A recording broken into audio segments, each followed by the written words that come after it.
Swadika. Hello, everyone. Again, welcome to the AMOR MUNDI Multispecies Ecological Worldmaking Lab. And this is our speaker series on the multi-species world-making possibilities in the more than human Anthropocene. My name is Aria, and I'll be the moderator for tonight. So just a bit of a ground rule.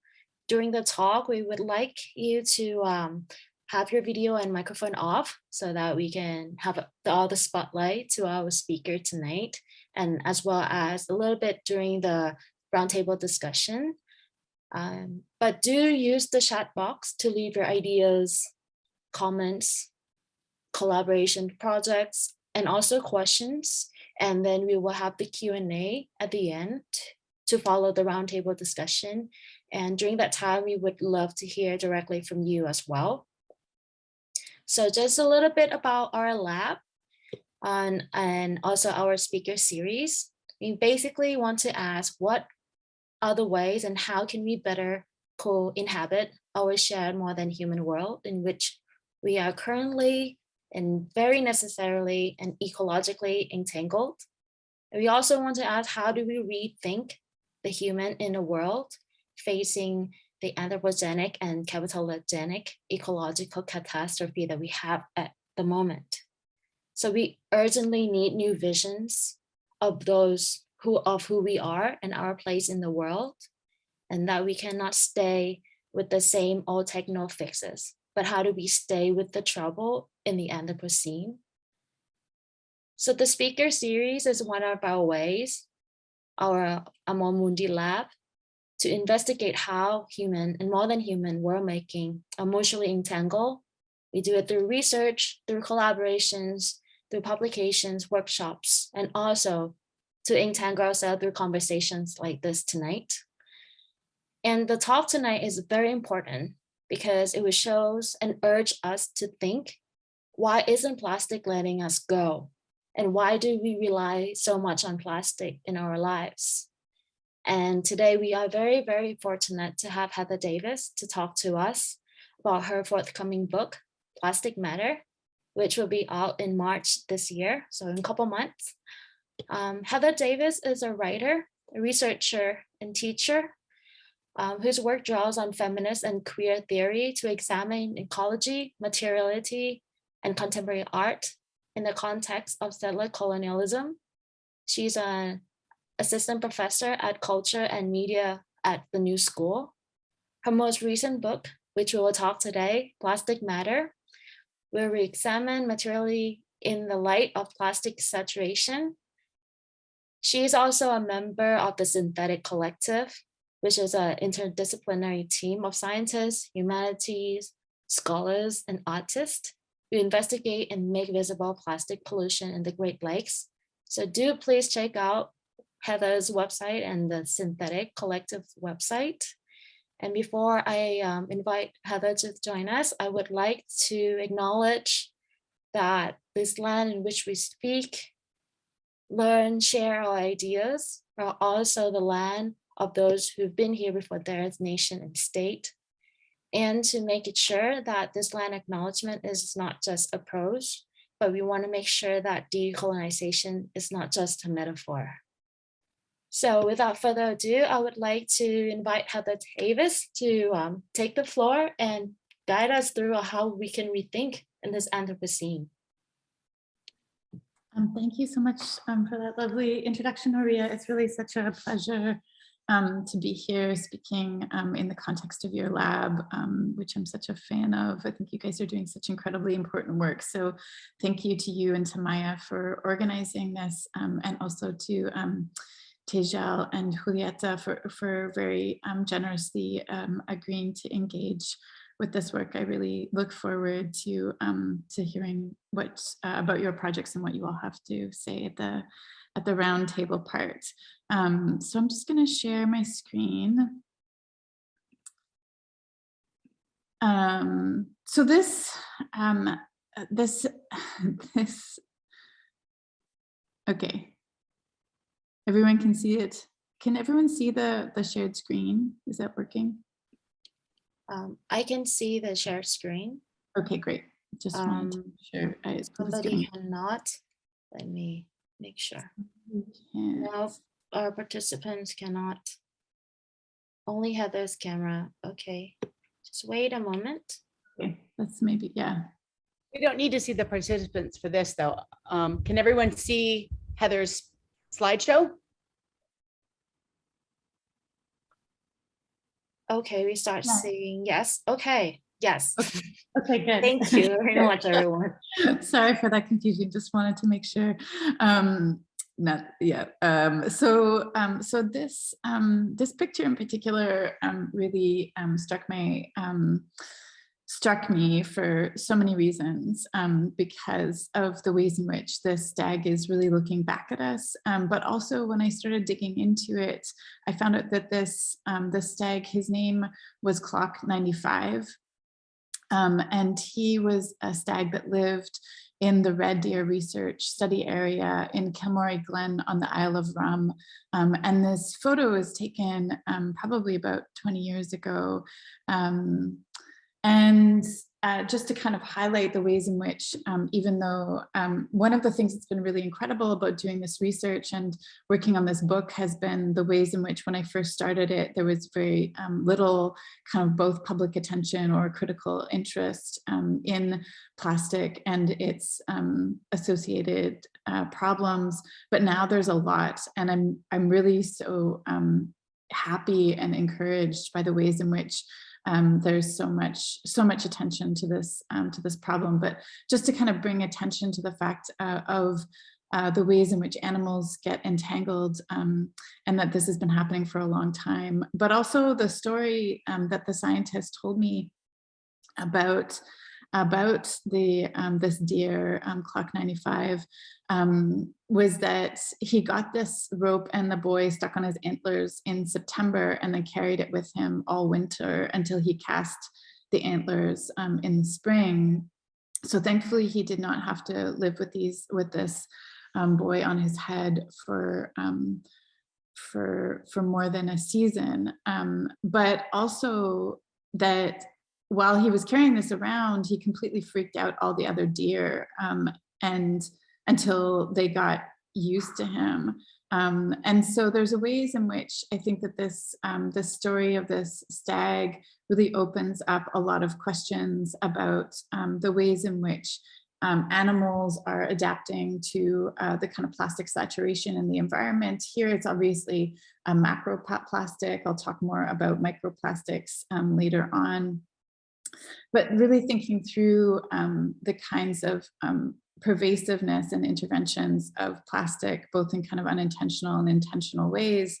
And also to note that actually the reason why there's a scientific study of this population of red deer on the north of the island is because the University of Edinburgh is really interested in studying the effects of climate change. And so although plastics are not directly a part of their study, the shores there are littered with rope and netting from the fishing industry. And it's really common apparently to see stags caught up in these plastic entanglements. And this, I think, just draws our attention to the ways in which plastics and climate change are intimately connected. Not only just through the fact that they are both derivatives, or a kind of one is the sort of the different types of materializations of fossil fuels and the ways in which fossil fuels are radically reshaping the world as we know it. And the world that humans have evolved within, but also the fact that plastics are one of the main contributors to the driving of fossil fuels to begin with. Right now, about 10% of fossil fuel emissions come from the plastics industry, and that's set to increase over the next 15 to 20 years. So just it helps, I think, to draw these kinds of material links between the questions of how do we think through the kind of intimate and pervasive relations of plastic as we see them throughout the world. But I also really was drawn to this image just because of the way that the stag is looking back at us. It feels a little bit like a provocation, like a question and a demand from him. asking us what our responsibility is and how we're going to respond. So I started working on this project about 10 years ago, and one of the ways in which I've been framing it or thinking through it is through this question of inheritance. Obviously, plastic is now something that we all inherit, whether we like it or not. There's nowhere on earth you can go to escape plastic. It's found in every part of the globe, and almost every single person who has been tested has some kinds of residues of plastic chemicals in their bodies. Also, nanoplastics are found pervasively throughout the body, everywhere from in the placentas of that accompany children to in between our cells, which can cause all kinds of effects. So plastics are literally everywhere at this point, both in their macro and their micro forms, and also in their chemical instantiations in terms of off-gassing and the other chemicals, plasticizers that are associated with the relationship to plastic. So I wanted to think through what does it mean to have inherited this type of a world, and how are we going to think about the kind of intergenerational transfer of plastics. So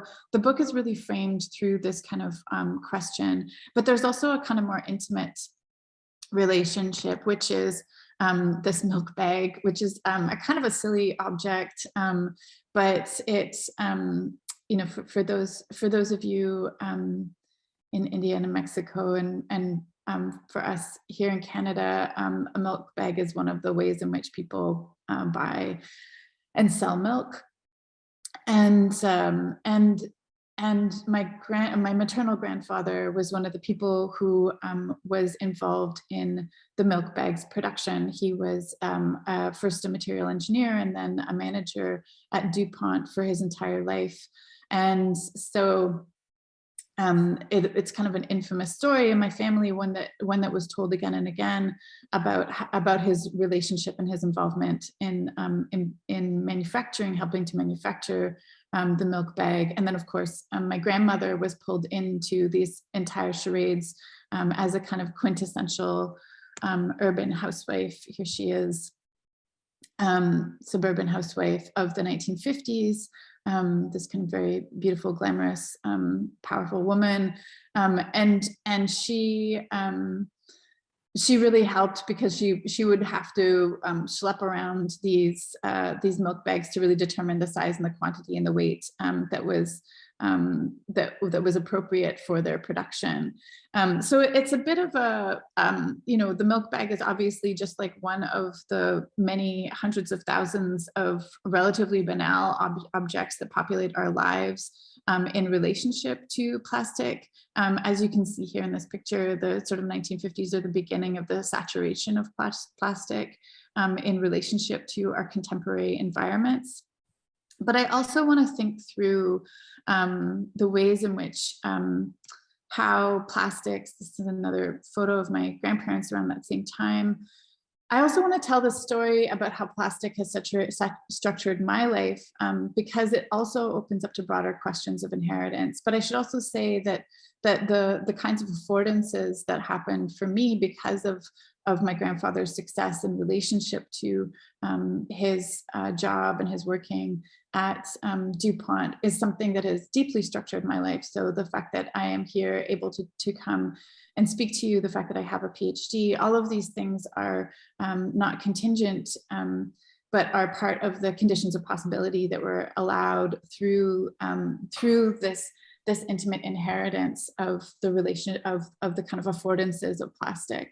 So, but this structuring of plastic also opens up to broader questions of inheritance, namely how whiteness and the kind of pervasiveness of white supremacy and the pervasiveness of Euro-Western logics have influenced the technological and material realities in which we live.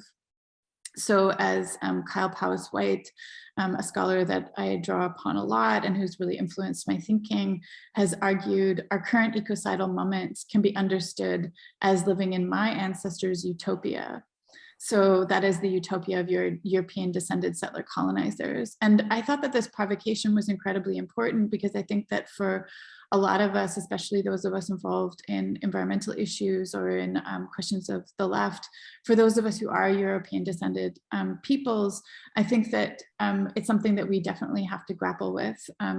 This kind of question that we are actually living in the utopia that our ancestors wanted and created. I certainly know this from my own experience in relationship to my maternal grandparents. And so as much as I would like to disavow that utopian inheritance, it's also mine as well. So the book really opens with this question of what might be done with the material inheritances that we would rather not possess. And I'm really interested in also in the question of how do we think through a relationship to plastic that is so intimate, right? So that because it is so pervasive, because it is a part of our bodies, it's a part of the air we breathe, it's in the water we drink, it's really everywhere. How do we come to kind of think about a material, an object from a theoretical point of view when it is both so pervasive and so intimate? And so I think through the intimacies of plastic, in part through my own direct inheritances of it, and how inheritance in general provides a framework for thinking through the task of making worlds that always lie before us. So for example, for philosopher Jacques Derrida, inheritance is always in the making. It's not something that's just in the past, but is rather a kind of structure of relation that asks us what we're going to be carrying forward, how we're going to deal with the processes of inheritance. But I also use and frame the book in terms of inheritance because it also refers to how structures of privilege and power are passed on. So as a term, inheritance is still used both legally and informally, primarily to speak of property relations. So in the Oxford English Dictionary, for example, it's referred to as the succession to property, a title, office, etc., a coming into or taking possession of something as one's birthright, possession, ownership, or right of possession. And so an inheritance as a right or as possession and as property, I think, is a strong indicator of how Euro-Western modernity conceives of intergenerational time. And I'm interested in how that kind of conception of intergenerational time then gets transferred and embedded into an object like plastic. So here we become with the world through our objects, and inheritance as property rather than as skills or as ways of being or as a more relational understanding assumes a naturalized relation to capital and colonial extraction, and is about the ways in which filial relations, patriarchy, and race unfold across generations, consolidating rather than redistributing privilege. And this is one of the other things that I trace in the book is the ways in which plastic can be seen as this kind of literal consolidation of privilege where certain bodies are granted the kind of affordances and the possibilities of plastic to make our lives easier, whereas other bodies are really used as the kind of accumulator of the toxicities of plastic. I should also say, though, that none of us are exempt from the toxicities of plastic. And as much as we would like to believe that we can barricade ourselves from those, it's not possible. So as American Studies scholar George Lipsitz writes, this kind of inheritance works especially through intergenerational transfers of inherited wealth that pass on the spoils of discrimination to succeeding generations. And although he's obviously talking about wealth in terms of monetary accumulation, I also think that we can think about it in relationship to this kind of material accumulation or material dispossession, or the ways in which chemical transference can cause a kind of bodily dispossession, or a dispossession in relationship to lands that are being fundamentally transformed. Or in relationship to the stag at the beginning, the ways in which that stag was forced to recompose all of his relations to his other fellow deer through the kinds of dispossessions that were being enforced upon him through plastic.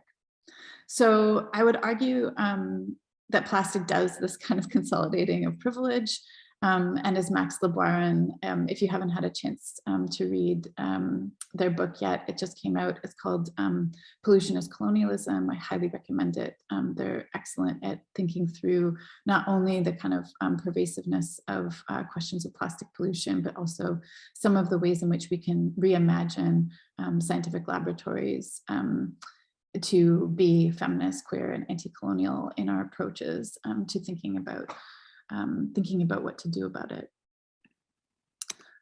So one of the other key terms, so if inheritance is the kind of consolidation of privilege that happens in and through plastics, and specifically is the ways in which plastics have kind of benefited our lives, the ways in which it's created a kind of suburban Euro-Western fantasy of utopia, transmission is the opposite of that. So I wanted to think about a term that that both describes the ways in which plastics are also and continue to be pervasive, but that think about the kind of imposition of plastics on bodies.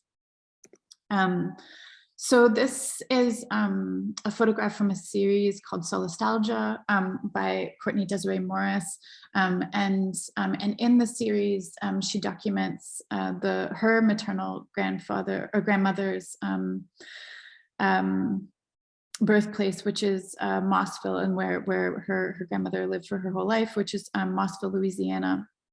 And Mossville, Louisiana is infamous because of the fact that it is so incredibly polluted that Sasol, the company, the petrochemical company that bought yet another plastics manufacturing plant, actually bought out the residents and asked them to leave. So it was a community that has been dispossessed through the relationship of plastics manufacturing, particularly through the manufacturing of PVC or vinyl, which is the most toxic of all of the plastics that are produced. And in addition to this, I should also say, I didn't explicitly say this, but it's also one of the oldest freemen's towns of Black folks in the United States. So this town was originally built, maintained, and really was a site of like lively revitalization and recuperation and survival, or what. And then it became completely kind of undermined through the relations of the petrochemical industry in the area. Louisiana is known in the United States as Cancer Alley because of the amount of petrochemical companies that all sit within that area. So here we can see the ways in which plastic is transmitted onto people and land. Part of the other reason why I was interested in thinking through this particular place and site is not just because it's such a clear example of the questions of dispossession that go along with plastics, the questions of kind of chemical transference and the bodily capacities for the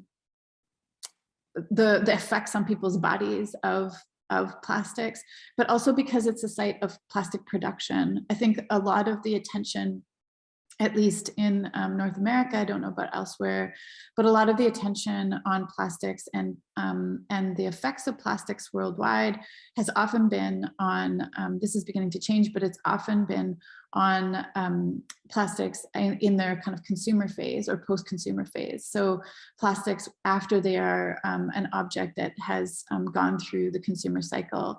But here, but plastics are most toxic in their production phase and most toxic to the workers and the people who live in proximity to plastics manufacturing. And so I think it's really important to draw attention to this because it's not just a matter of thinking through what happens after we discard plastics, but rather what is happening in the production of plastics. I also think that this helps to reorient our political responses to plastics, because so much of the ways in which plastics, again, maybe this is only true in North America, but it really has been framed a lot in terms of a kind of consumer choice problem, right? And clearly this is not a matter of consumer choice. We have very little choice in terms of whether or not we engage or buy or consume plastics. And the only people who really do have a choice are the extremely wealthy, right? Because the kind of privilege to live in a plastic-free environment is one that is often much more expensive than using plastics. And so by focusing on the kind of downstream or end of stream relations to plastics, that sometimes I think it can obfuscate the ways in which this is not just a consumer choice, but is rather one of industry, right, and of the relationship between the production of plastics and the kind of regulation or lack thereof of plastics manufacturing. Also to say that plastics manufacturing, as I mentioned before, is deeply connected to the oil and fossil fuel industry more broadly.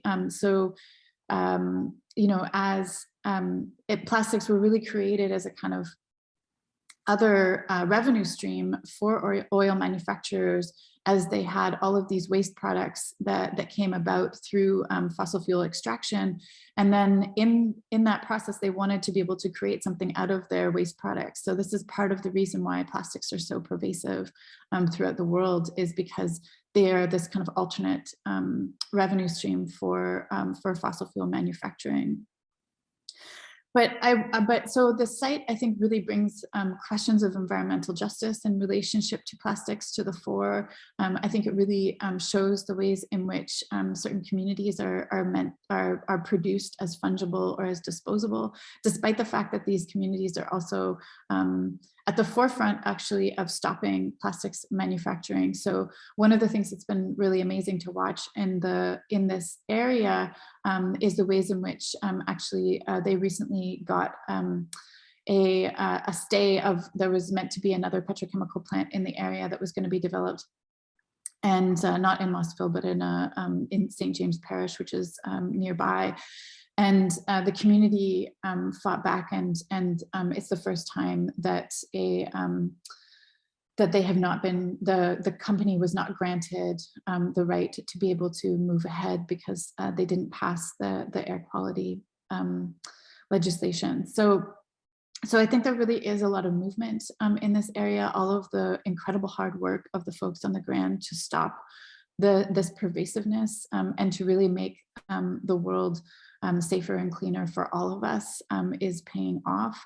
But of course, that work has been imposed upon specific people. So transmission for me is the ways in which that imposition takes place. So transmission has two primary meanings. The first is associated with conveyance or transfer from one person or place to another. So chemical transmissions are often a form of transference, meaning transferring the harms and costs of technological progress onto peoples and places at a remove from those who directly benefit.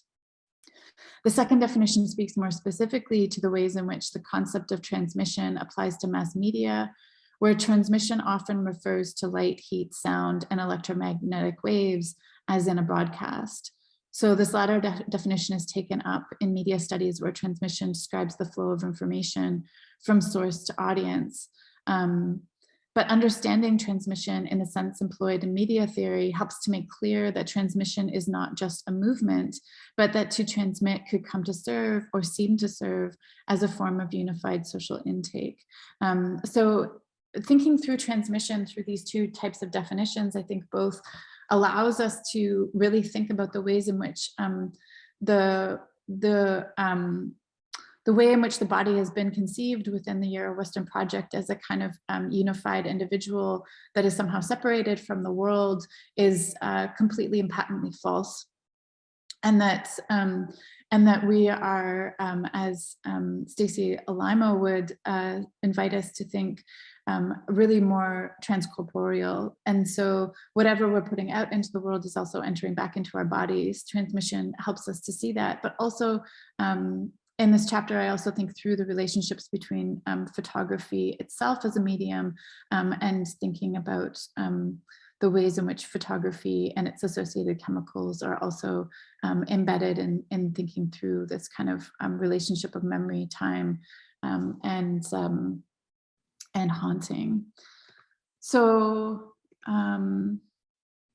where do we go from there? One of the things that I've been really thinking about is, so what do we do with this kind of pervasive toxicity? How do we think about it in ways that are not naive, but that are also maybe don't just fall into a pit of despair or a kind of abject nihilism that I see as a kind of untenable political position. So one of the ways in which I've been thinking through this question is through the question of queer toxicity. So, and clearly again, this kind of, the queering of the body that happens is something that is imposed more on certain people than on other people. But I think it's something that we all have to reckon with. And I think that believing in these kinds of fantasies of containment or the fantasies of keeping this at bay is a false and dangerous belief. So along the lines of what Alexis Shotwell would argue in terms of against a kind of purity politics of toxicity. So instead, I've been really thinking through questions of queer toxicity, and Tejal's work has been really deeply influential to the ways in which I have thought about queer toxicity and how we think about our relationships to this kind of pervasive toxicity. And so I should say a couple different things. One of the ways in which I've been thinking about queer toxicity is both through the kind of the fact of plastics actually intervening in the hormonal systems of human and other animals' bodies, and the ways in which those associated plasticizers, specifically endocrine disrupting chemicals that are pervasive within the plastics industry and that are used to make any given plastic product a certain color or heat resistant or whatever else, that those chemicals that are then transferred into the wider environment are really queering our bodies in a literal way. So there's documented, there's a lot of documentation of the ways in which the normative cis male body is, in particular, is becoming queered, is becoming morphed because of the exposure to this particular chemical. And a lot of queer theorists have really thought through the ways in which this plays into a kind of fear of the loss of a kind of patriarchal standard man, and that fears around toxicity have really kind of mobilized a kind of anti-queer or homophobic response, or I guess like anti-gender queer or maybe transphobic response from especially right-wing media. But I also want to take that as an opportunity to think about the kind of queer possibilities, the possibilities of queering the world. And so obviously this is resulting not from a set of good conditions, right? I think one of the other things that I've been really trying to think through is how do we think about the state of the world without a kind of framework of repair or reconciliation? I know again, in North America, and I should actually say, when I say North America, I'm falling into that trap that a lot of people fall into. So forgive my own blindnesses. But really, actually, what I mean is Canada and the United States. So in Canada and the United States, there is a way in which there's a kind of understanding of I'm sorry, I lost my train of thought. I'm going to go back to queer toxicity for a second, and I'll see if I can recover it. It's still early for me here, so forgive my oversights. But I was really interested in the ways in which this queering of the world could potentially be productive. Oh, I remember what I was saying. So I was like thinking through this kind of question of repair. So one of the things I think that's kind of very pervasive within a kind of Euro-Western thinking is that there's always this possibility of repair, redemption, right? Coming from a kind of Christian logic, that as long as we atone for our sins, that somehow everything is going to be okay. And I think that one of the things that we really have to grapple with in this present moment is the fact of things not being repaired, right? In the fact of things being broken, being irredeemably broken, and the fact of trauma circulating and resounding, and I think that there has not been enough work done sort of emotionally, psychically, socially, to really sit with those problems. And that isn't to say that we need to give up on the world either, right? Or it isn't to say that we are now living in totally unlivable conditions, but it is to say that we need to grapple with the fact that many of these chemicals that are being produced and circulated through plastics manufacturing are within the class of chemicals called persistent organic pollutants, which means that they bioaccumulate up the food chain and they do not go away. And so I think that instead of like engaging in this kind of fantasy of redemption, which I think is one of the primary fantasies that has gotten us into this mess in the first place, one of the primary ways in which we've somehow believed that all of this pollution can somehow be put somewhere else, or that it will go away, or that we can do something about it. I think really sitting with the fact that it's broken is something that is something that's deeply important. But at the same time, I think that there's ways in which we can still find beauty and interest in the world as it is. And so toxicity has been one of the figures for me to think through those questions. So one of the things that I've been deeply sort of interested in is also all of the novel organisms that are developing in response to the widespread use of plastics. So there's now a number of different organisms, primarily different kinds of bacteria that are in the stomachs of mealworms and waxworms, as well as a number of different types of mycelium that can successfully metabolize plastics. And I think that this speaks to the kind of ongoing creative production of life itself, right? That one of the things that we often think about when we think about the lifespan of plastics, when people say that plastics are going to exist in the world for 10,000 years or 100 years or whatever the estimate might be, is many times what we're describing is the relationship between plastics and evolution. And so it's actually quite interesting to see the fact that plastics have only been in existence for a little over 100 years now, and already we're seeing a number of different organisms that can successfully metabolize plastics.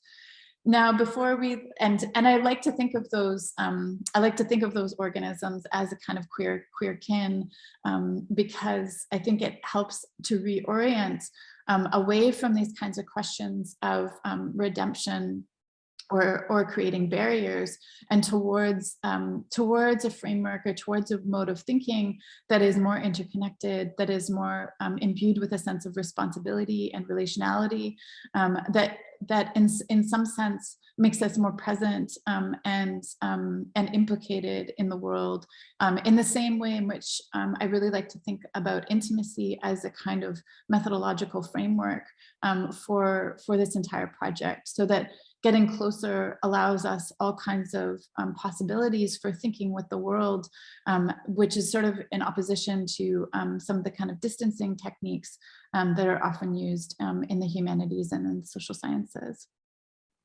So toxicity is one of the kind of venues for thinking through this. So in addition to this kind of possibility or the sort of invitation by the world to rethink our relationships to these novel organisms, to the beings around us, and to think about those novel organisms as a kind of non-filial human progeny, to think about them as what is going to be coming after us, as the kind of legacy that we leave behind, as a kind of literal kin as we've brought them into existence.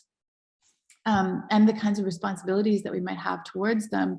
I also want to think through with Mel Chen, who's also been deeply influential to my thinking, about how we might refigure toxicity, right? So as they put it, toxicity is about a kind of futurity that struggles to be hopeful, but is certainly not apocalyptic. So instead, toxicity and the figure of queerness that Mel Chen puts forth recognize and privilege mutation, sickness, and the permutation of the body by its outside. But understood from this perspective, queerness allows for an ecological perception that embodied beings are not impenetrable. Rather, we are composed of what surrounds us. Our bodies are porous and permeable. They cross over in ways that resist categorization. But they also, through this kind of resistance to categorization, they also offer the possibility of rethinking how we might be in the world, so that toxicity also carries with it this these frameworks of intoxication. And intoxication, I think, as many of us know, is not always a bad state, right? There's something beautiful and interesting in those states. And so without wanting, while trying to be very careful about the ways in which plastics are deeply embedded in all kinds of injustices in the world, I also want to approach them from this mode of curiosity that asks, what is the world now, and what can it be? So I'm going to end there, and hopefully we can open it up for discussion. I hope that wasn't too short. Oh, thank you, Heather. Thank you very much for having this talk, even very, very early in New York right now. I think we started to have a lot of questions in the chat box, so I will skip the feedback and summary and then go introduce our discussant so that we can have our talk and discussion. I would like to first introduce and invite Julieta Aranda, and then I will introduce the discussants. Julieta's practice composes of sensorial encounters with the nature of time and speculative literature. She observes the altering human-earth relationship through a multi-species lens, looking at science and technology, social sciences, artificial intelligence, collective activities, and she works with installations, sculptures, video, and print media. She invested in exploring the potential of science fiction, alternative economies, and the poetics of circulation. During 2020 and 2021, she directed Sama Technologia, a series of 6 online seminars commemorating the centennial of Stanislaw Lem, and this will be a publication this year. She's also an editor of eFlux Journal and co-director of the online platform eFlux, together with Anton Vitokle. Julieta has developed the projects Global Contemporary Travel, Time Bank, Pawn Shop, and Super Community with the eFlux video rental and available around the globe. And I move on to the next discussion, which is currently based in Himachal Pradesh in India. Tejal Shah, which also mentioned by Heather in her work recently. Tejal considers themselves as some kind of artist working on some kind of nature. They deeply invested in a web of relational fields and the flows of love, care, healing within them in ways that honor differences and are cognizant of privileges and disadvantages as systemic power structures effect along complex intersectional lines. In 2020, they initiated the interdisciplinary project, As It Is, which brings together art, science, education, spirituality, and activism, while amplifying the common ground between non-dual Buddhist philosophy and practice, queer feminism, and eco-poetics. Their works have shown widely in museum galleries and film festivals as well. And lastly, I would like to introduce our curator for this speaker series, Maya Kóvskaya, who currently teaches at Chiang Mai University at the Faculty of Social Science. They have published widely on intersection of political, cultural, semiotic, ecological with performative and visual culture under the Anthropocene condition. Current research examines the etiologies of Anthropocene through its philosophical underpinnings. Maya has also been a curator and an architect for more than almost 2 decades now. Maya had lived and done research in St. Petersburg, Russia, China, and India before moving to Chiang Mai. And as the founder and also the directors of this AMOR MUNDI lab. So now I'd like to invite Julieta, Tejal, and Maya to join the roundtable discussion. Hey, everybody. Thank you so much for coming to join this talk and offer your insights to create a discussion with Heather that can springboard off of the amazing and fruitful strands of ideas that she laid out in this very rich presentation. I'm going to wait till last, but I want to hear from Julieta and Tejal first, your thoughts and places you'd like to take us on the wings of the many ideas that Heather has offered us. Yeah, where does one start here, right? Tejal, do you want to go first or do I go first? Please go ahead. Please do. I mean, like I've been, as I was listening to you and as I was reading before, I've been trying to figure out like what is the best place to enter, right? Because there are so many. One of the first things that comes to mind, maybe to try to address this, is the idea of what is technology, right? And what is design and what is transformation. So,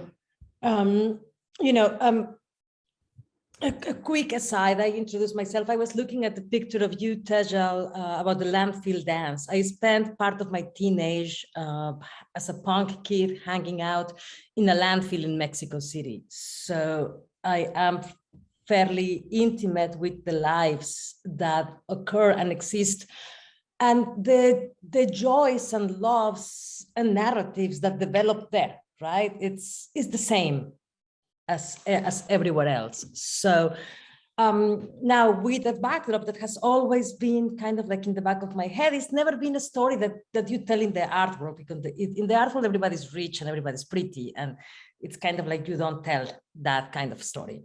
But not like nonetheless is there, right? And so like I feel like intimately addressed by these kinds of questions. As I was saying, when I think about design, yeah, and I'm thinking about excess in design, like when a designer makes a lighter, they are thinking about something that will light a cigarette, but that lighter also has the capability of being eaten by a bird and killing the bird.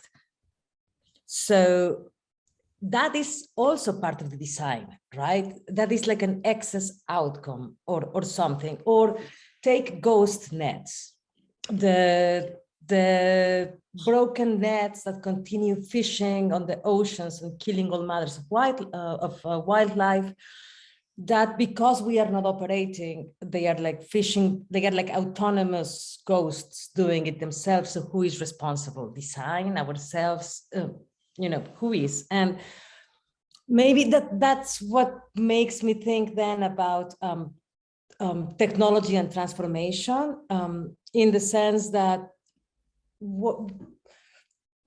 we as humans put a lot of weight on transformation as one of our superpowers, right? But what we understand as transformation is the taking something that is there and turning it into something that won't reintegrate into the larger world, right? But will remain excedent. And that, I mean, like take plastic, take whatever object that populates anthropology museums, yeah? Like mundane comps, I don't know, basis, whatever kind of, no, I'm not picking up the phone right now. Always like this. So that kind of transformation is very faulty. It's like this kind of like Promethean nature that fails because it just keeps filling up the world. It takes up too much space. And the third point I wanted to mention is what is technology? Because of course we have created this, mid 20th century, like as when looking at the photographs of your grandmother and the plastic, the milk plastic bags that I know so well, and so on. So something that I saw in Mexico is that people from my class were shamed into abandoning certain practices, sustainable practices, and were taught to use plastic bag and all kinds of like single-use plastics and disposable items because the ways in which they were doing things were kind of like obsolete. And then cut 80 years. And what you have is a different, like something super perverse, which is a kind of extractivism of taking those sustainable technologies and rescuing them for the upper class as luxuries, right? To a point where the kind of bags that my grandmother used to weave to go to the market are now sold at a premium and are simply not affordable to the people that develop such technologies in the first place, right? So now it's so, I mean, like that kind of like sustainable and pure living is presented as a choice, but it's actually a luxury now. There is, I mean, like you take Matera, this Italian like village in, which now is a UNESCO site and like very celebrated place, where in, I think, the 1960s, the Italian government kicked out the people that lived there because they were shameful. They lived like pigs, they had livestock, go away. They sent them to basically glorified project buildings built by some architect that thought he knew how poor people should live. And now, of course, Matera is a place where architects and designers live, and they have this very organic lifestyle where they keep livestock and they live in contact with nature. And if you would want to buy a place there, you couldn't afford it. So, I mean, like those kinds of like perversions and movements and so on. I'm sorry, I'm throwing like all kinds of things around. And maybe the last thing I want to mention is the idea of double death, which is something that I know from Deborah Bird-Rose, which is, like what happens when death, instead of being this gift of brutal tenderness towards life, becomes death again. So instead of reintegrating into the world, it's something that kills again, like radioactive isotopes and plastic, so to say. So maybe one of the questions that I have is, how could are we able to learn how to make things that can die, that can properly die? So yeah, that'd be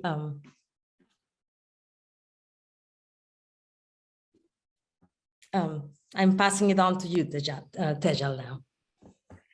Thank you so much, Julieta. And I really want to firstly thank the AMOR Mundi Lab and Maya in particular, and all the people, including Arya, who are involved in this project. And thank you, of course, to all the panelists and Heather for such an amazing, crisp talk. A very, it's such a complex subject. And then as Julieta said, there are so many lines and so many points of entry, and I love when we can think in complexity where complexity is required and think in simplicity where simplicity is required. So also thank you to all the participants who made the effort to come here. And I was very happy that Heather and Maya made available 2 chapters from the forthcoming book Plastic Matters, so that we could have more insight into Heather's thinking. And one of the important things that I've been thinking about is, there are questions of queering the body, which are pronounced in this work. And I was also thinking about how we can extend the queering of the body into the queering of our hearts and minds and bodies, and the queering of our worldview altogether. And because obviously in the materiality,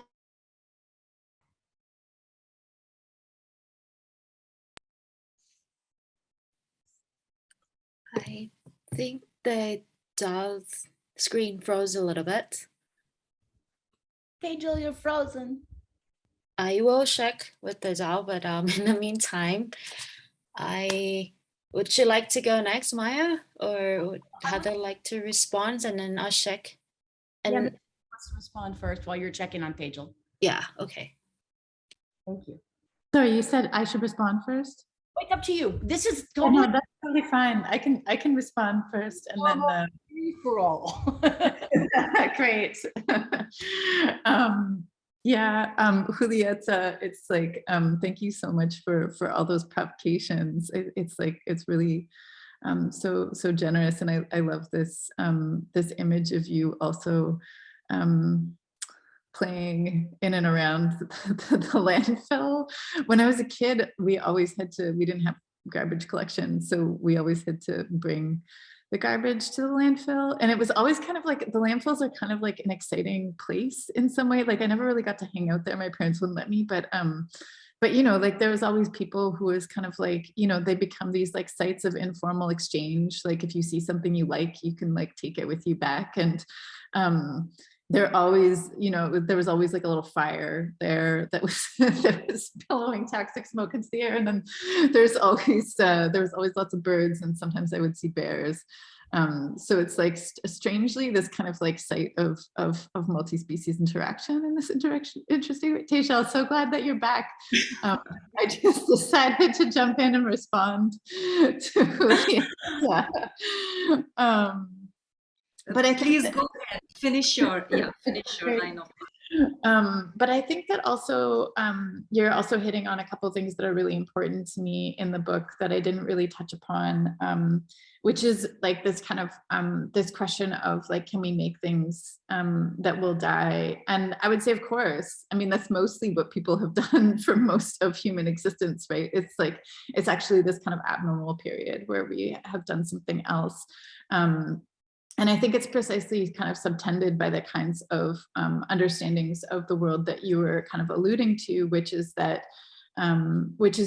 mean, for me, I've been thinking about this through what I've been calling like synthetic universality. So that plastic, and part of my interest in plastic has always been like, what is a material that has no relations? And of course, that's not totally true. Plastic does have all kinds of relations, right? It has relations to laboratories, it has relations to fossil fuel extraction, it has relations to all of the plants and animals and beings that it comes into contact with as it kind of moves through its life cycle, and it eventually ends up back in the earth in some capacity. But I think that for me, what's important about it is that it's manufactured to deny those relations, right? And so it's manufactured as this kind of distillation of wanting to be able to be the same everywhere, to not have a locality, to not have a relationship to its surrounds, to kind of deny that kind of fundamental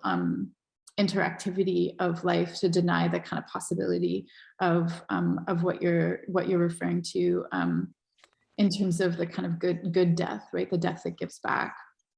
And And partially, I think this happens also through this kind of understanding of notions of plasticity. So there's like an absolutely a stunningly brilliant book by Zakiya Jackson, who goes into questions of the relationships of plasticity to,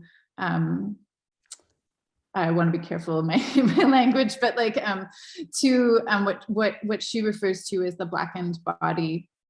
And specifically through the project, she really says that the project of slavery, the project of enslavement, was really a project of plasticity, of imposed plasticity, what she calls an ontologized plasticity.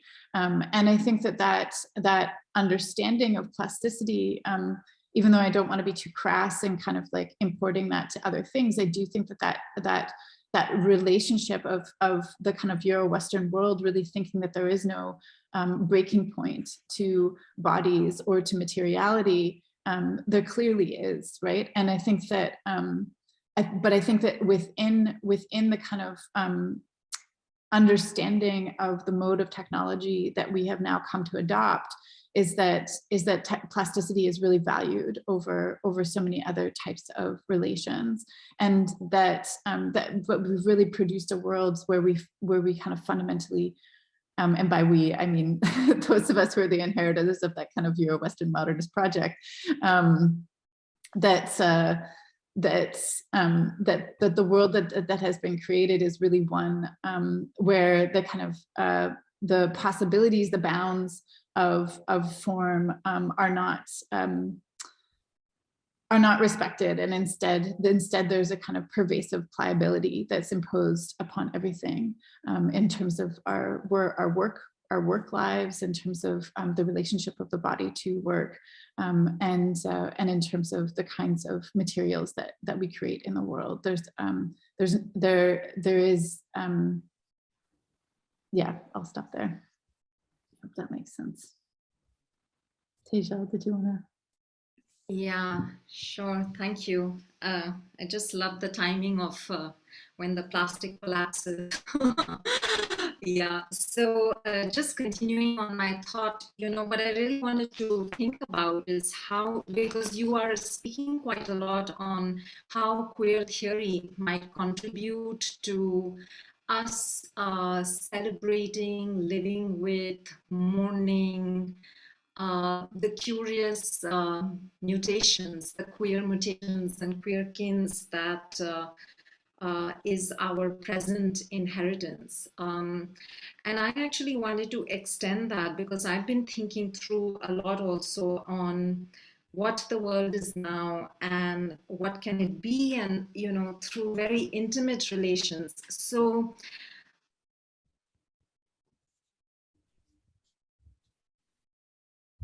Oh, the Indian internet, you gotta love it. Yes.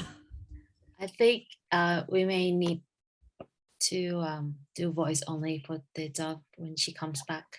Okay, maybe I can jump in and throw a few threads out while getting reinstated. That's okay. We're chill here. We're just hanging out and talking and sharing these conversations with this wonderful group of people who care about these questions too. I love the different seeds that are germinating in this conversation, and they can each become a whole talk in and of themselves. But I want to zero in on something that is in one of the chapters that you wrote, Heather, that touches on the queer kinship and the question of the undead and undying, and the sort of what I was talking with my students last week. We read the queer kinship chapter, and some of my students are in the audience. Hi guys, thanks for coming. I hope you'll have some questions for Heather and Tejal and Julieta. But we were talking, we watched the Werner Herzog narrated Plastic Bag film, and we watched the Albatross.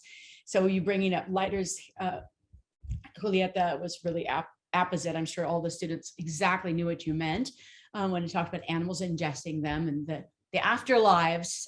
You've talked a lot about the afterlife of plastic, and in the chapters that were really powerful and moving. And one of the things that, out of the many really productive things that I've found in the reading and in your talk, is something I'd like you to expand on. So you talked about the tenacity of plastic and how it shows that Western Christian fantasy of redemption to be false. It's a fan. We know this. So if there is no redemption, if plastic is the zombie of the forever thing that does not die and yet is not alive, and that's going to haunt us, in thinking of its afterlives and its hauntology, and maybe you can talk about what those are for the students in the audience. I really liked the way that you brought in the question of the ethics of apocalypse. And you pointed out, with some other scholars that you draw on, that apocalypse is also a kind of inverted fantasy of redemption, as it were, that there is no total apocalypse that's actually really possible, that something always continues and persists. And so one of the things we do in my class, that the technoscience and ways of knowing and the technoscientific imagination class that we read your piece in, is we watch a lot of popular films and some documentaries to think about how the technoscientific imagination is figuring agency, responsibility, causality, and how outcomes are crafted and how world making takes place through various narratives that frame and shape and eclipse certain aspects while highlighting others. So that's one of the things we've been focused on. So thinking about the ethics of apocalypse in terms of the impossibility of redemption, but also the impossibility of the redemption of everything just going away, and which is really the story in most of the movies that are out there. You know, it's like you may be the Mad Max world where you're sort of surviving, but you can't ever fix it. But it's going to happen. There's nothing you can do about it. But here, I think there's a beautiful line you wrote about how the articulation of the move towards looking at extinction and how it's happening differentially across different species. It's just like the unfolding of the violence of the Anthropocene. Its slow violence and its spectacular violence is unevenly and asymmetrically distributed across different kinds of bodies and different geographical spaces with huge inequality. Nevertheless, this move towards extinction that's happening differentially forces us to really think about the immediate urgency of the entwinement of the social and political with the ecological. And in thinking about ethics for this apocalyptic world that we're not going to get redemption from, but also isn't going to just wipe us out immediately and redeem us of the needing to deal with it, where do we situate ourselves in that space of the impossibility of redemption and yet needing to find modes of responsibility nevertheless? So what is that responsibility in a world of various forms of toxicity that are anthropogenic, but unevenly distributed across human and non-human and more than human bodies? What does that look like? And just thinking, also, I wanted to see if you could bring in as well, you talked about the figure of the child in your chapters and what's problematic about that vision of redemption tied to the figure of the child as the sort of hope of new generations. And I loved the way you brought in the power and possibility of queering this whole conversation and thinking of modes of kinship, modes of belonging that are queer, that are no longer tied to reproductive generations, but rather, like Donna Haraway says, forms of oddkin that are ties formed on really different kinds of bases. So maybe if one of the things we could talk about is how do we enact ethics of apocalypse in the presence of this specter of this undying, undead zombie of plastic and all of its toxic kin and progeny? And how do we mobilize new modes of affective connection and belonging to that are queer rather than biogenetic, to help us build worlds differently and live in the practical everyday realities that we inhabit now, not in some Mad Max apocalyptic future, but right now in the unfolding apocalypse of today that we're going to live out. How do we enact those things? That's one of the things I wanted you to possibly chew on with us and share some thoughts about. And I think that ties with what Tejal is going to finish saying as well. But if you want to jump in and throw some thoughts out about that ethics of apocalypse, I would love to hear. Yeah, I mean, thank you so much for that incredible question, Maya. It's like always such a pleasure to be in conversation with you because you're so sharp and you really get it. What's really important, which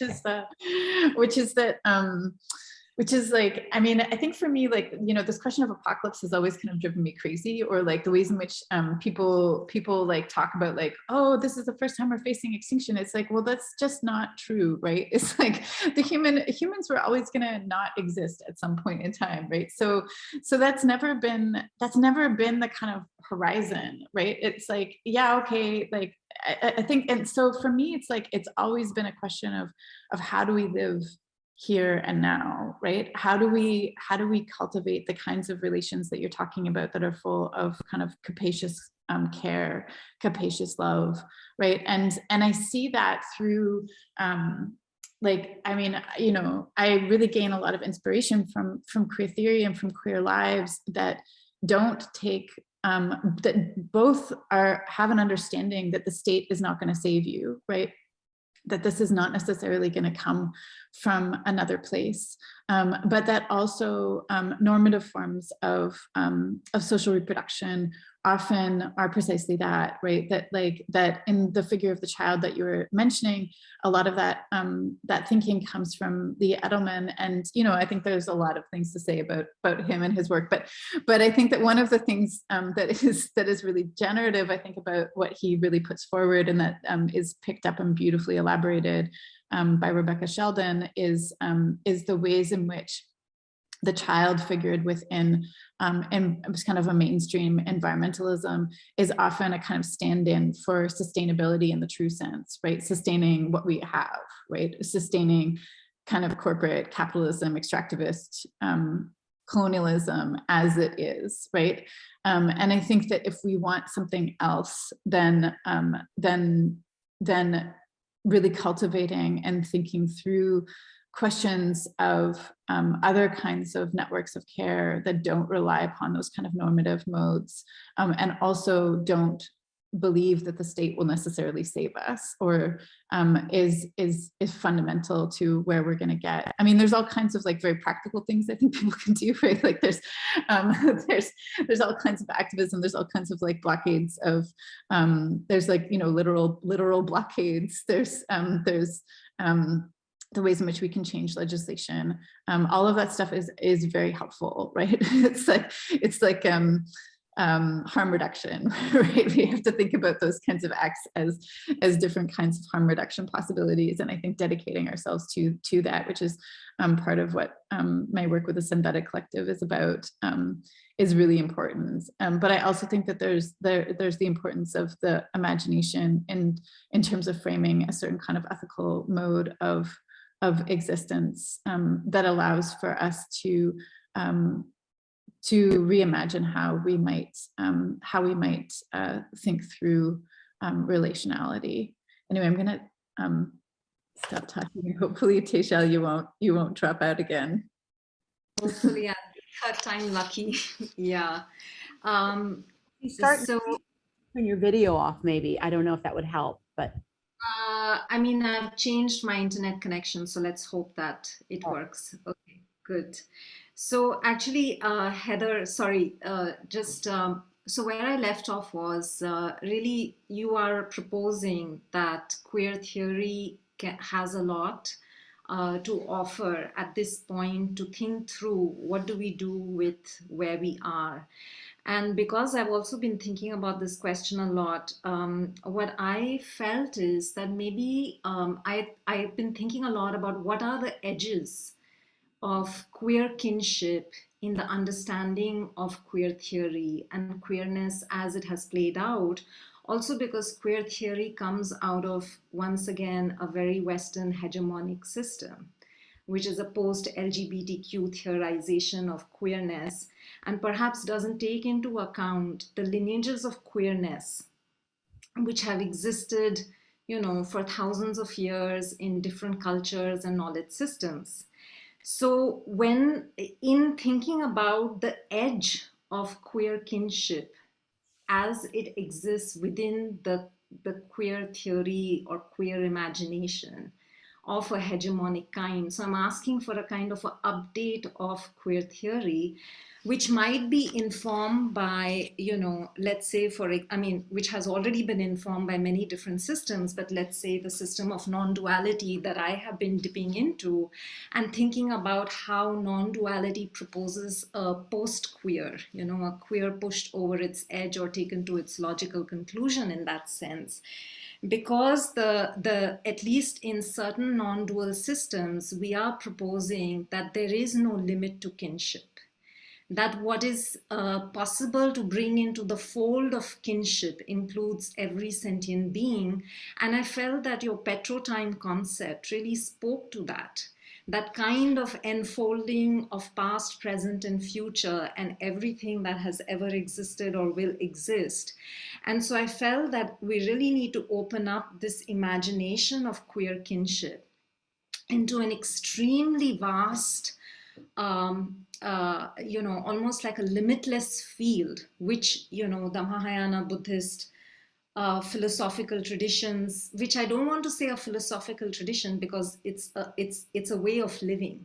And I propose, this queerness as a way of living, right? And so it's your worldview, it's your practice, it's your intimacy, and to really bring this aspect of relationality to the foreground.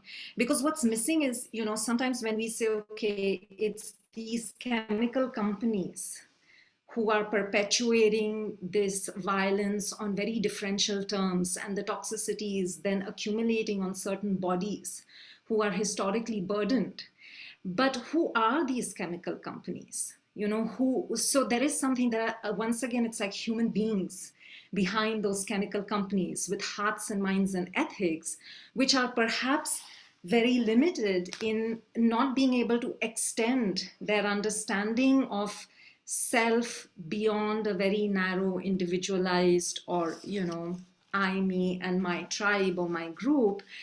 And so what I want to propose is that, somewhere what we need is a completely cognitive and affective transformation, because until that cognitive and affective transformation is not there, the ethics can never be in place. And this problem will perpetuate, in one form or the other.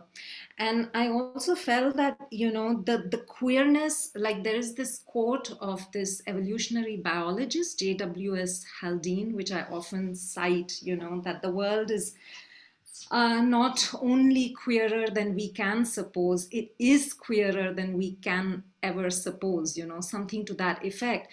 So I almost feel like that that the plastic, while it comes to be this kind of pivot that is pushing us over the edge of queer possibilities, and it's almost like COVID, it's like everything is just amplified, but the systemic problems were all very much there, and now it's just amplified and accelerated. So we have to confront it, right? So in that sense, I feel like, yes, plastic kind of amplifies, as you rightly say, like in time, and like it amplifies in the space and in a crunch of time. But I feel like there's already ample queerness that exists, but it's our inability to make kinship with it. We don't need necessarily plastic per se to accelerate that kinship. What we need is actually a kind of a very different thinking around embodied interdependence to be able to move in a new direction. So that's really what I wanted to, kind of really bring into fore, this interbeingness, and that as an embodied living practice. And I feel that queer theory itself would need a massive update from all these different traditions, also because we just don't need more theory, we need practices which are embodied to create this transformation. So yeah, thank you. Thank you so much for that provocation, Tejal. Yeah, I really agree with a lot of things. Oh yeah. Sorry, just I feel like the questions from Blake Palmer and Miet Tan kind of go along with, well, not exactly the same with what Tejal just said, but there's when she mentioned possibilities and Blake's question related to some kind of responsibility, and Myetan's questions asking plastic in our body. So I think that kind of can go along with the embodied interdependence. So may I invite them to join us to ask the question directly, and then your response. Okay. Hi, Blake. Would you like to join the floor and turn on your microphone and camera, please? Yeah, thank you. I appreciate it. Thank you so much for this talk. This has been really wonderful and really insightful and inspiring. So thank you, everyone. So I have two questions, but I don't want to take an undue amount of time, so I'll ask both and maybe we can focus on the last one. Heather, you mentioned a quote that I believe was by another scholar that said pollution is colonialism, which of course I agree with that. And if that's the case, then what ways can we look at decolonization that goes beyond simply like, okay, like let's stop using plastic bags and let's, shut down the factories, because obviously we're way past that point. So what does decolonization look like? And then that led me to my second question, which I think is maybe a little more interesting, or I think is more interesting to focus on. But for those of us who have the inheritance, as you very aptly put it, of this responsibility, this burden of being primarily responsible for the industrialization that has led to the pollution, that has led to the problems that we have that go beyond plastic, but all the problems implicit with hyper-industrialization. What would climate reparations even look like? How can we repair what is irreparable? How can we give back what is already gone? How do we approach that? And I just would love to hear this panel's thoughts on that. Thank you. Myetan? Oh, okay. Hello. I thought I was just gonna pose the question. Okay. So my question is about the nanoplastic particle or microplastic particle and the synthetic material that doctors have been using to implant in our body for different reasons for a long time. So I was wondering, are they similar or differences? Because now more and more people are using synthetic materials to implant in our body for plastic surgery or for to transplant our organs or to fix our bones and all kinds of reasons, and to fix our teeth and that kind of thing. And then they are all, what would you call, they are all material from outside our body, right? They now, after they are being transplanted and they live in our body forever. And then now that we talked about plastic and particle, and are they similar? Are there similar or differences between these two materials? So this is my question.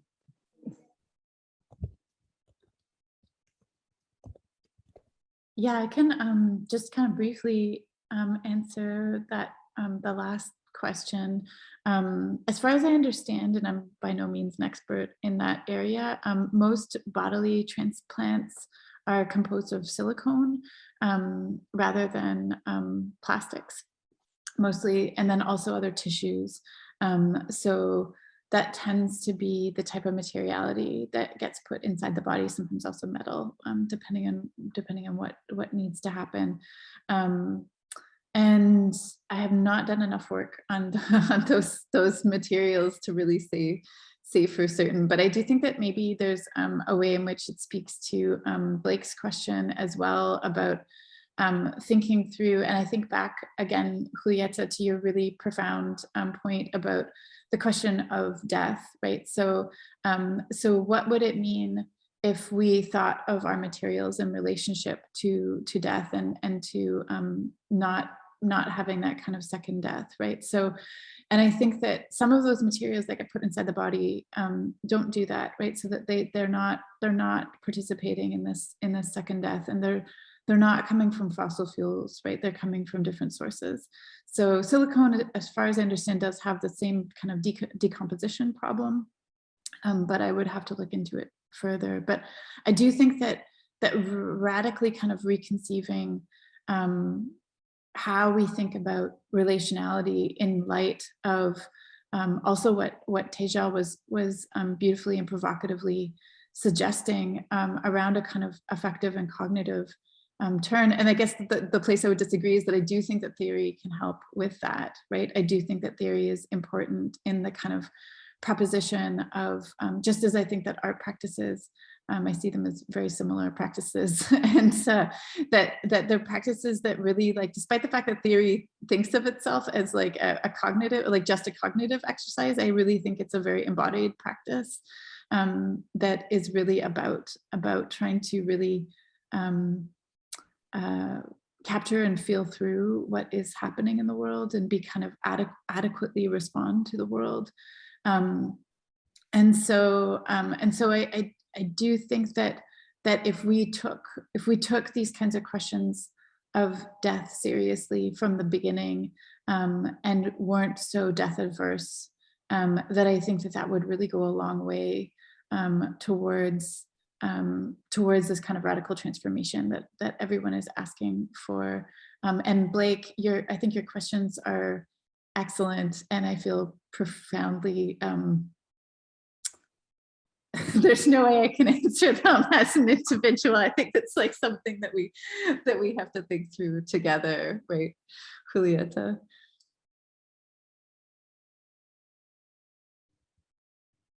Yeah, I wanted to speak actually to Blake's questions a bit, like because, yeah, of course, like how do you repair what's irreparable? And one of the things that keeps coming to me, I was also thinking about the image of the child that was brought up a couple of times, and what are reproductive futures, and this all comes together in my mind, right? Because I mean, I was posting in the chat before that I personally draw a difference between apocalypse and extinction, because I think that extinction is, and apocalypse tends to be a moral event where there is a judgment and you separate the wheat from the chaff and all that crap. So thinking in terms of extinction and looking at populations and communities that are faced with a living extinction, meaning that when they look at the future, there is nothing in the images of the future that's given to them that looks remotely like them, right? They are, for all accounts and purposes, they are already extinct. So, I mean, like those kinds of images of the future turn me off, recently turned me off science fiction and images of futurity, and more into a sense of, okay, let's be in the present and let's do the bothering, like the really annoying and boring work of producing the present on which futures can live later. And that is something to say. So, okay, we think of reparations, maybe, sure, you cannot take, we are not going to go to planet B, and we are not, space travel is expensive, cumbersome, and uncomfortable, like no good there. But while we cannot clean the water, take the dinosaurs back, and all those things, what is a mode of reparation is actually part of queer theory, in the sense, which is a generosity, right? It's a pooling of resources. It's a way of making do together, which has to do with reproduction. I mean, I did a very idealistic thing, which is that I reproduced myself in a laboratory, thinking that I would, encounter all of my friends that did not, for biological or economic reasons, did not have children, and that they would become my extended family, and so on. What I encountered instead is the fortress family, that people really have a hard time breaking through and accepting that invitation, or extending, like knowing even how to respond to it, or extending the invitation back. And so it's, how do we even learn, how do we train each other to be generous with what we have? And what do we have? Somebody, I don't know, somebody has a telephone, somebody has a plot of land, somebody has a child, somebody has a grandmother. How do we learn to share all those things? Yeah, it's like that image of stone soup. something like that. That's like the only kind of reparations I can imagine. It's a beautiful image. Can you just, for the people who aren't familiar with the stone soup story, can you just say quickly what that is? Because I'm sure none of my students know what that is, and it's such a beautiful story. I mean, like it's a poor, like a bunch of poor people that live together. Nobody has enough to eat. They say, well, and then somebody says, I will make stone soup, and it puts on a big pot on the fire and throws a rock and says, so you all bring something to flavor the stone soup. And the person from house A has 3 carrots, throws the 3 carrots on the pot. Somebody else has 3 chicken hearts, throws the chicken hearts on the pot. Somebody has, I don't know, a radish, and so on. Everybody puts in whatever they have, and at the end, the stone becomes the congealing factor, right? It's flavoring of sorts. And so it becomes the most delicious soup they all have tasted, and everybody has a full belly and everybody's happy. Something along those lines. I'm very bad at storytelling, sorry. No, actually, you're wonderful. I think that the idea of the sharing, all of our incomplete offerings, all of our limited agency to control and change these big systemic problems are so much more manageable when we form intentional communities and collectivities who share not only ideas and transform each other's thinking in generative ways, but also, importantly, together create new practices of everyday life, and along with those practices, new forms of institutions, things that are generative, that move forward in time, and that bring others along with them because they create their own institutional cultures. And eventually, those things take on an inertial sort of agency of their own as they are set in motion by multiple people. The social reproduction is, I think, a very key locus of how we join together with all of our very limited abilities to fix what's broken and find ways to do what Tejal showed us in the beautiful Between the Waves landfill dance, which is somehow thrive on the landfill. And I loved that everybody had their landfill stories. I'll tell my little one. My parents were dirty hippies, and we used to go to we called it the dump. And we would go and do the dump and drop off our garbage. And it was the equivalent of dumpster diving without the dumpster. We always brought back all kinds of treasures, toys, furniture, broken electronics. Even once my bio dad got he liked to do car mechanic stuff for fun, got pieces of a car and rebuilt it. And I know people who rescued animals like stray dogs that were living on the landfills and in the dumps. And I do think about these sites of surviving together, of multi-species kinships emerging out of shared necessity.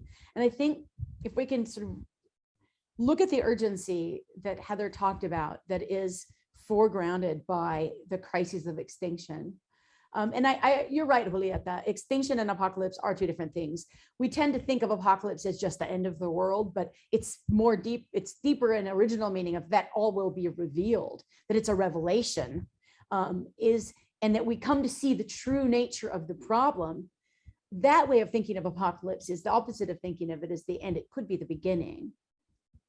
And so thinking beyond the Anthropocene, beyond apocalypse, beyond the narrow, limited horizons of what we've received so far that have gotten us in the trouble that we're in. It is, as Heather said, it's impossible for us to answer the kinds of questions that Blake asked of what do those really look like in practice alone? And you practice it alone, it's not really even a practice. It's just this idiosyncratic thing.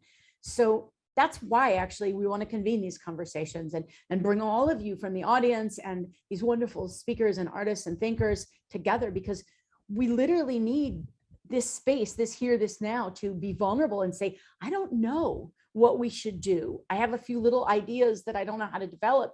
We need to think together, think with theories, think with artists, think with scientists, think with all kinds of tools and technologies of transformation, and I hope that through that thinking, we can really come up with practical plans and programs beyond what's already out there, and start to really imagine new worlds that can be built together with queer forms of kinship that embrace both the child and the, non-genetic progeny that aren't even of our own species or even maybe living, but embrace a kinship with the world that we've spent so much of our historical civilizational energies, at least we as in people from backgrounds like Heather's and mine, or Blake's, or others whose ancestors were colonizers who went out and started their first apocalypse for indigenous people 500 years ago, as we've learned about in our classes. So what comes after apocalypse, and how can we start thinking about living together? I would love to hear more. I know, Heather, you had some thoughts. We didn't give you a chance to respond to the beautiful provocations very much that Tejal brought out as well. Do you want to, I know we promised you we'd let you go, but I'm going to let you decide, Heather, when we end, because I think this is a really exciting conversation. And as Irene said, this is very fertile. Do you want to throw out some stuff for us to think about, and you can decide whether we can keep going, and we'll release you from your early morning bonds when you're ready. But I'm really enjoying this, so I turn the floor. I've spoken enough. Thank you, Maya. I mean, yeah, I just feel very privileged to get to think with you all about these questions. And Blake, like, I hope I was definitely not trying to, I think that the question you asked is like the most important question, right? And so it's not a matter of just kind of trying to like, to just move away from it, but more recognizing what Maya is speaking to, which is like, I think this is work that has to be kind of done together. And but maybe just maybe I'll just say like one or two other things, and if other folks have other things to say, feel free to jump in. I definitely have noticed that my energy levels are starting to go more, but yeah, maybe also one other thing to think about, Tejal, in terms of what you were bringing up. I mean, aside from just saying that I wholeheartedly agree with you, I think that there's like that part of my impetus in writing and speaking about these things is to try to push in like a small way in the direction that you're pointing us towards, which is the kind of like a queering of everything, the kind of the really kind of radically kind of like imagining ourselves in a fundamentally different way outside of these traditions. And you're also right to point out that there's lots of traditions that have never bought into this way of thinking in the first place. And I think like my focus on those, or my lack of focus on those other traditions is because I feel like it's important for me to work within the traditions that I've inherited, and to, I see that as a kind of ethical call, is to not just so easily be like, oh, well, over here there's these other things that these other folks have done, because that's not my inheritance, or the ways in which my communities only extend in those directions so far. So I want to be careful about not speaking on behalf of others.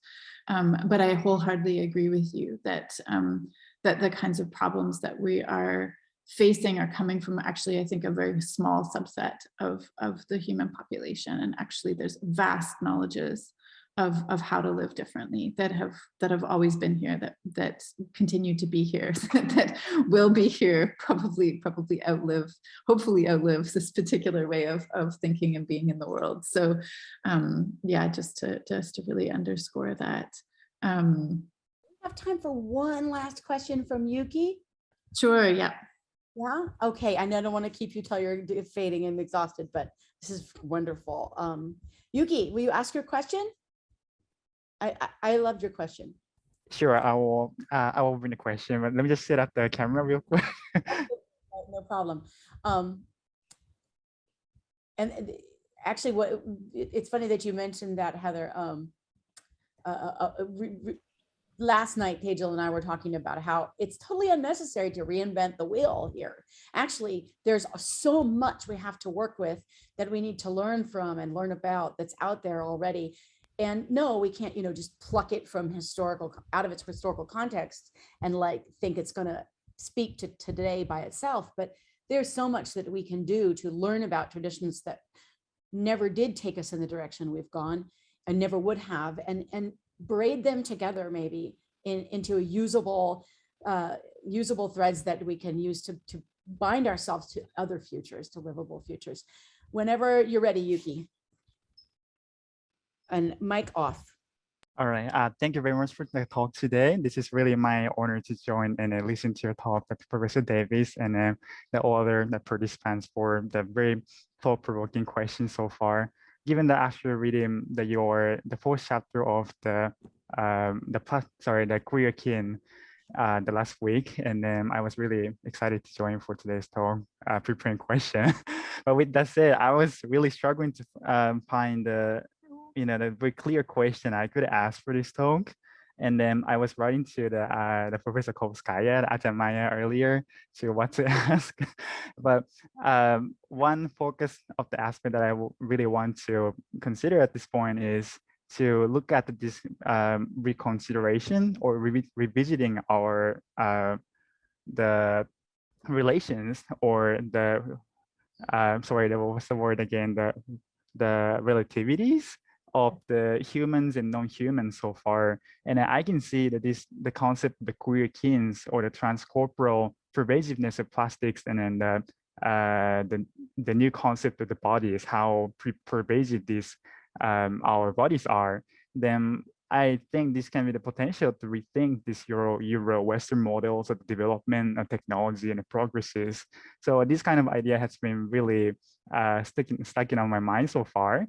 But again, I start to think about the better question on this, because the earlier mention of the apocalypse as well. So it's as if that if we see the dominant modes of the technology and then the development, even though we acknowledge that there is the very wide, unequal, unjust going on, and even uneven distributed in the third world on the economic development, or that outside of the economic development aspect as well.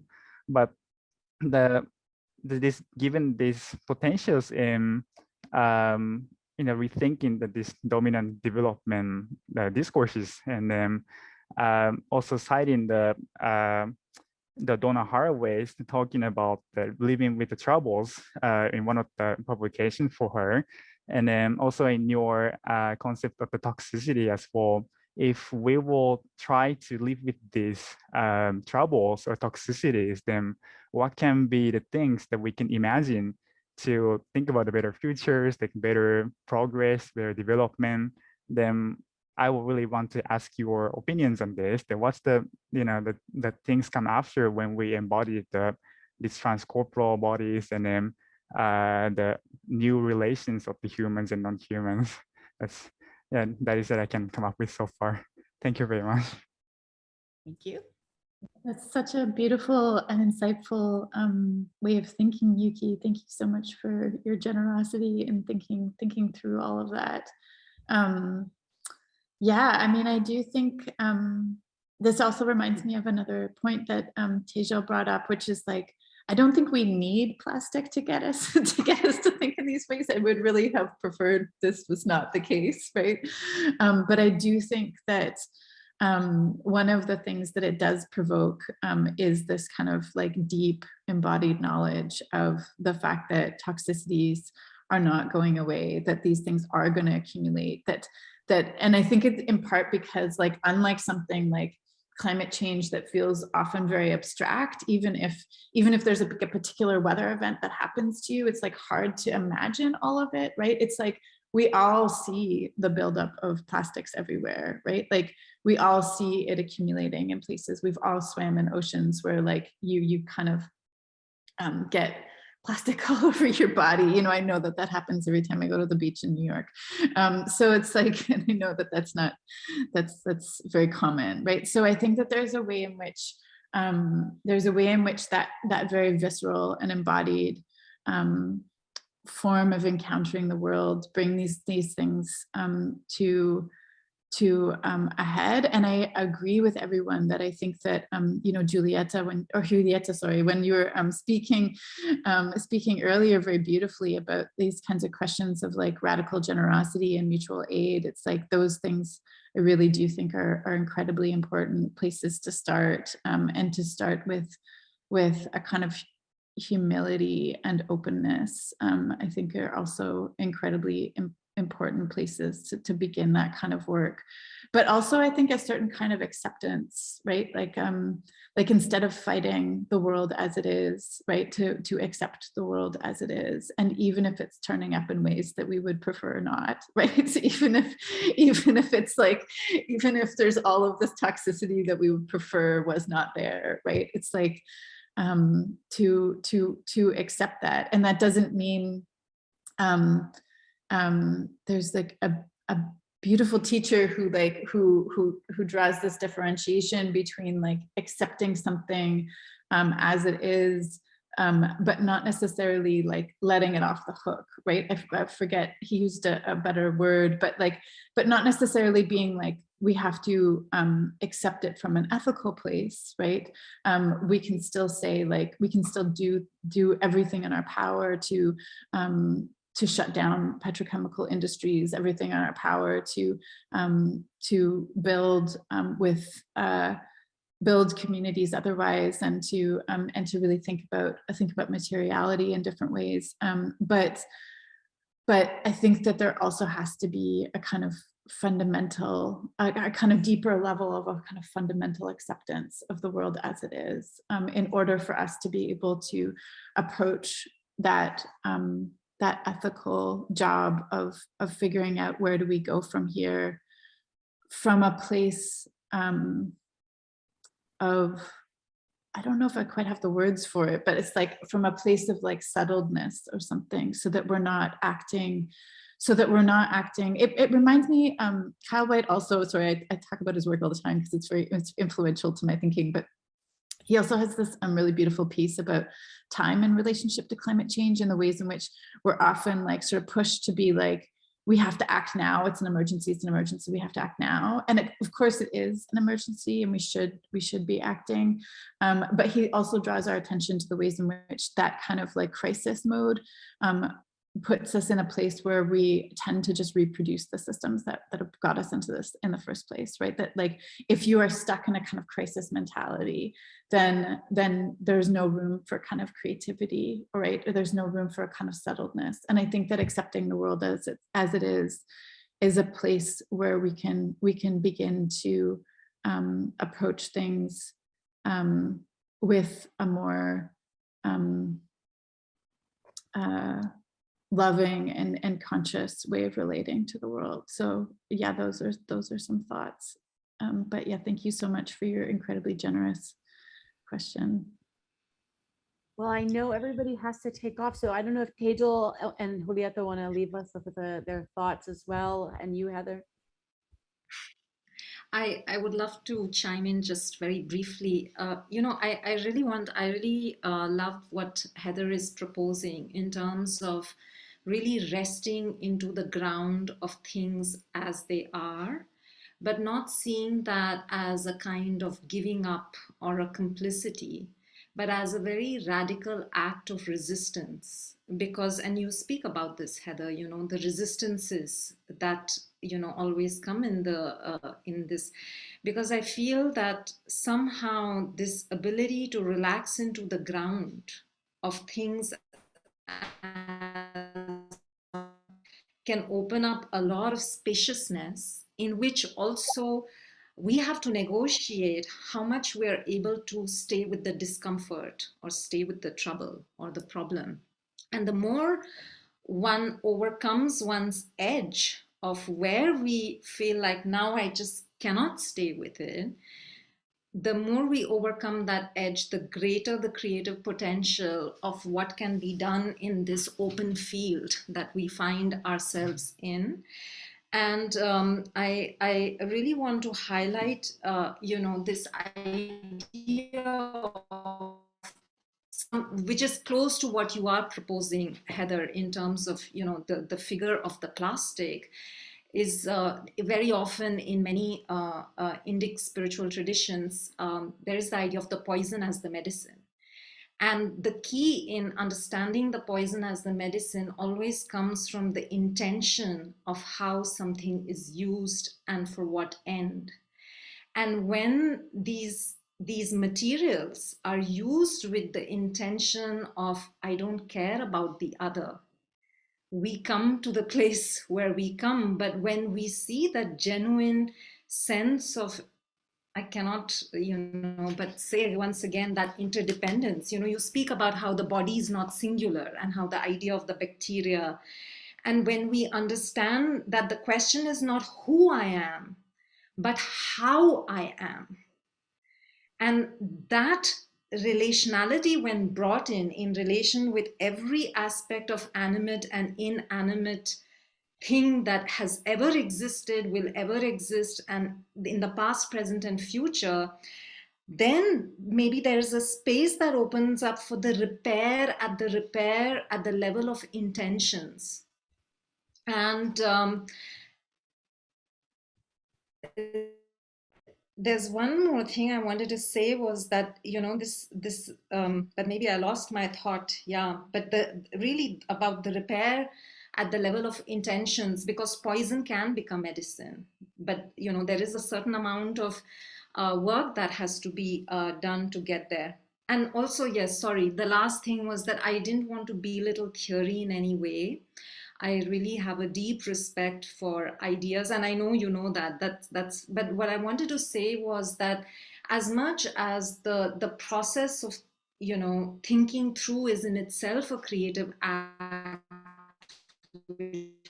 cognitive and affective ramifications, I just feel that now that I was exposed to theory which has very strong practices, embodied visualizations, where you're constantly extending your boundaries of kinship in the imaginary, from you're the strangers to the loved ones, to the more than humans, to the enemies, to the aggressors. And what does that then do to our affect and the radical generosity that Julieta was speaking about? Because the radical generosity must again be such that it extends without any boundaries. So yeah, thank you. Julieta, do you have any thoughts you want to leave us with as well? I know you have to go as well. You have a small lion to deal with. Yeah, I'll say this and then I want to duck out because I need to pick up my progeny that I was speaking about before. I mean, just to say something about what Tejal was mentioning right now. Yeah, of course. And this comes, the question that is hidden there is, how do you love the unlovable, right? How do you love? Of course, we can love pandas and cats and tigers. And how do you love spiders? And how do you love, I don't know, viruses? Like how do you love like these creatures of horror? Yeah, like and you have to. I mean, like when you understand that in order to carry. It's not Darwinism. You are not just, it's one species by itself does nothing. So you need to, it's, we go together or we die alone. That's that. So how do we foster that togetherness? And how can I love this source of my nightmares? Yeah, like, hi, poisonous snake, I love you. Yeah, like I'm not that nice. Yeah, like, but I have to find that in myself. And like that's like the biggest like the hardest part. Yeah, it's not I mean, like, I'm a bad hippie. It's really hard. Yeah. Oh, yeah, wonderful. I know that's really amazing, Julieta. And Maya and I were exactly speaking about this last night. How do we love the unlovable? Yeah. Thank you. Yeah, I mean, this is something, like that's like a whole other conversation that we could go into.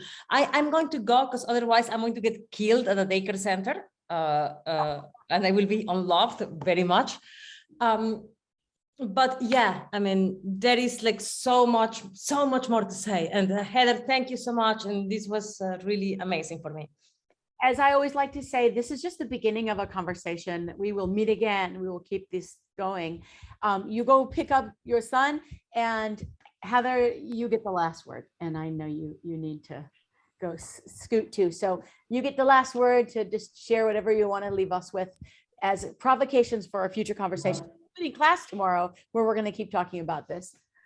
I don't think I have it. I think I've talked a lot, and I think all I have to say is that I just feel very grateful for everybody's contribution and for people's attention and thought and care. And thank you so much, Maya and Aria, for convening us, and for the AMOR MUNDI Lab, and for everyone who's listened. I really feel very grateful.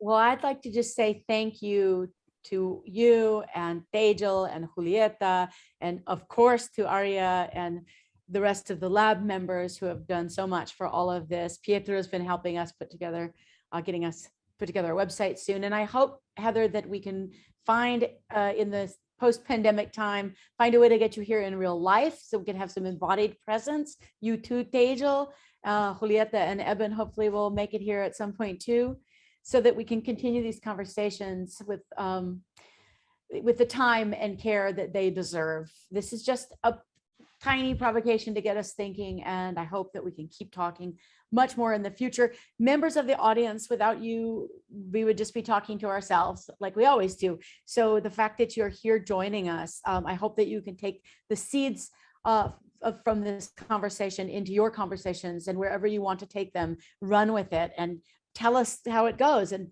get in touch with us on the lab page, the AMOR MUNDI Multispecies Ecological Worldmaking Lab page on Facebook, or through our YouTube channel, and reach out. We're trying to build a community here. That is really what these talks are about, is creating a new community of intentional knowledge makers and culture makers who are trying to grapple with how human and more than human existence are mutually entangled, and how our survival and the livability of our world, it relies on the acknowledgement of that entanglement. Anyway, thank you, everybody. I just want to extend so much love. Thank you guys for sharing and making this so much richer and giving me hope. It's hard to find hope sometimes in the scary, very apocalyptic looking world that we're in, but without hope, then we do resign ourselves to some kind of a quietism of resignation that I'm not really willing to put up with yet. So thank you for the hope. Thank you for the love and the sharing and the ideas. And we will meet again soon. Take care, everybody. Thank you so so well. much. Bye. Thank you, Arya, Maya, Heather, and all the participants. Thank you for joining us. Bye. Well, I'll leave now. Have a good day, good night, good evening.